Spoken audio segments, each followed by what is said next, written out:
Ang pagkapanalo ni Carlos Yulo naka-inspire sa inner gymnast ng ilan nating kababayan. Ang Yulo effects sa ilang netizen pusuan sa report ni Oscar Oida. Arms extended, knees bent. Yan ang gymnastic landing na agad trending. Inspired by Pinoy gymnast Carlos Yulo's double gold. Pero ang netizens, tila naka-double dose sa Yulo Magic.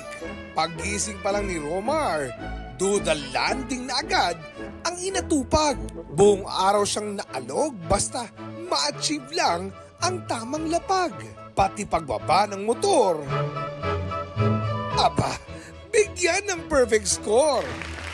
Sa cafe naman na ito sa Rizal, nakapaglinis at dilig na, nakapaghatid pa ng aliw. Tumbling sabay landing, performance-based ang grading. Kung saan-saan na umabot itong landing pose ni Ju Marichu Magno. Akala mo'y nasa all-around artistic gymnastic, mula sa parallel bars hanggang sa pommel horse. Siya raw kasi ang ating susunod na pambato.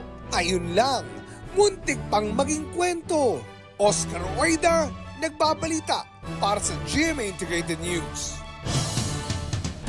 Sa amin pong pagtatapos, nais naming batiin si Carlos Yulo para sa 2 gintong medalyang nakamit niya sa Paris Olympics. Congratulations! Proud kami sa iyo, Kaloy, at maging sa lahat ng atletang Pinoy na lumaban at lumalaban pa sa Paris Olympics. Huwag magpahuli sa mga balitang dapat ninyong malaman. Mag-subscribe sa GMA Integrated News sa YouTube. Sa mga kapuso abroad, subaybayan nyo kami sa GMA Pinoy TV at sa www.gmanews.tv.